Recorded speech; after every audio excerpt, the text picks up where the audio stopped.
What's going on, everyone? This is Benjamin Dixon for Your Black World and the Benjamin Dixon Show. And I wanted to take a minute to talk about the tweet from Rupert Murdoch, the billionaire Australian owner of News Corporation, which is the parent company of Fox News. Last night, Rupert Murdoch tweeted out a congratulatory tweet for Ben Carson and Candy Carson. And in that tweet, he stated or asked the question, what about a real black president who can bring unity along the lines of racial unity? I'll put the actual tweet on the screen. But I had to stop what I was doing so I could talk about it because of a couple of things besides the obvious, right? It's kind of absurd to have have anyone, let alone a white person, assert that, suggest that our president is not a real black president. Even if he's half black, this is the country that said if you had one drop of black in your blood, you were black, right? So that's the low-hanging fruit, and it is absurd, it's insulting, and he has since apologized for it and retracted his tweet, but that's sort of par for the course. That's what people do when they put their foot in their mouth. But I want to juxtapose what he said about Ben Carson being a real black president with what Professor Anthea Butler said on the same day about Ben Carson, and she was derided and lambasted by conservative media. Professor Butler stated that Ben Carson would win Coon of the Year award. And immediately she was attacked by all of the propaganda machines, all of the different conservative media outlets, lecturing her, saying that she used a racial slur. And then no sooner that same exact day, Rupert Murdoch decides to tell us what a real black person or what a real black president would be, and asserts that President Obama is not a real black president.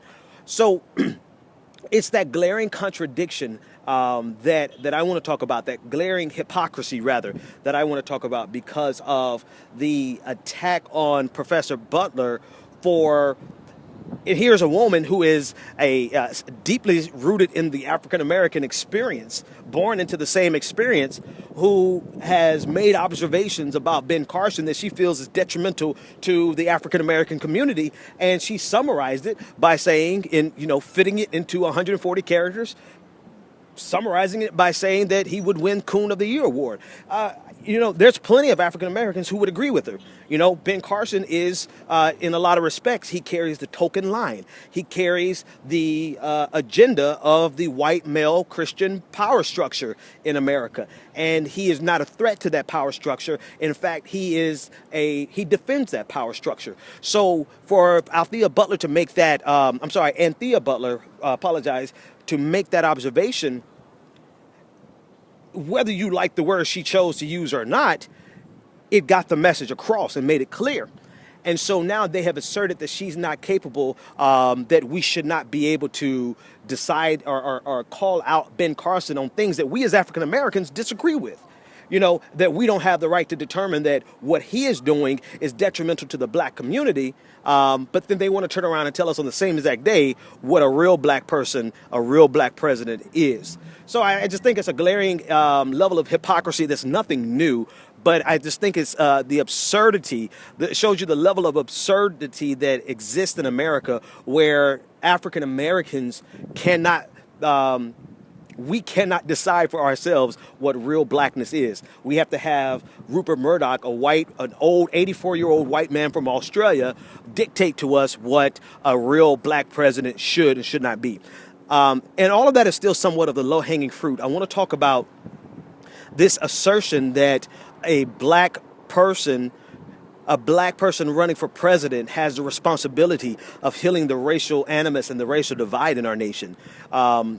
Notwithstanding the fact that Fox News, a part of the News Corp family that Rupert Murdoch founded, Fox News is one of the leading voices in opposition to President Obama, not only for political reasons, or even if it is for political reasons, they definitely use the dog whistles of racial animus to accomplish that end, right? Rupert Murdoch and his cronies and their propaganda machine by far, they are the leading cause of the racial tension in the United States of America. So notwithstanding that that hypocrisy, but it's the assertion that a black person is going to be responsible for healing something that white people did. You know, this is not, you know, we're talking about hundreds of years of a racial divide. There's no racial divide in the last 8 years that was not set in motion long before any of us were even born. So the absurd notion that a black president is responsible for fixing something that they broke, I think is a slap in the face. And it also shows the fact that they want to abdicate their responsibility to fixing the problem that they created. They want that responsibility to fall on us. And so the question is, if you get, I was speaking with one of my professors this morning, and he was saying, are we expecting a female president to go in and fix all the problems of females, of women? Are we expecting a Hispanic president to go in and fix all the problems of a Hispanic person? More than that, what we're saying is that do not these white men who are presidents have a responsibility to fix all of the things that America has broken in the past? Or do we have to wait for a particular demographic to get in for them to fix the problems that white America created? So I think that was a something that jumped off the pages to me. Not only the hypocrisy, but what he's saying in the subtext of his tweet was that something like this has to be fixed by a black person when it wasn't black people who broke it in the first place.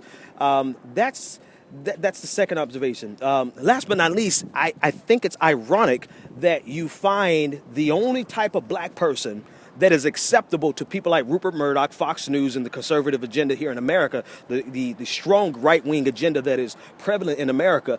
The only type of person that is acceptable to them, or a real black president, is a person who carries their agenda. They will not support or promote anyone who is a threat to their agenda. And their agenda is to conserve the status quo in America that Bill O'Reilly himself defined as a white male Christian power structure. So anyone who is a challenge to that status quo is not acceptable. And so long as Ben Carson and Herman Cain and Allen West and all of these other black conservatives are willing to protect the status quo, well, then they're just the exact type of guys that they consider to be real blacks. And that's just that to me speaks volumes about where we really are in America. You can be black, you can be Muslim, you could be whatever you want to be, but you just can't challenge the power structure in America, because if you challenge the power structure in America, well, then there's no, they have absolutely no use for you. So I think Rupert Murdoch said exactly what he meant. And I think that Ben Carson is exactly as black as Rupert Murdoch wants him to be. Dr. Watkins, I'll talk to you soon. You guys have a great day.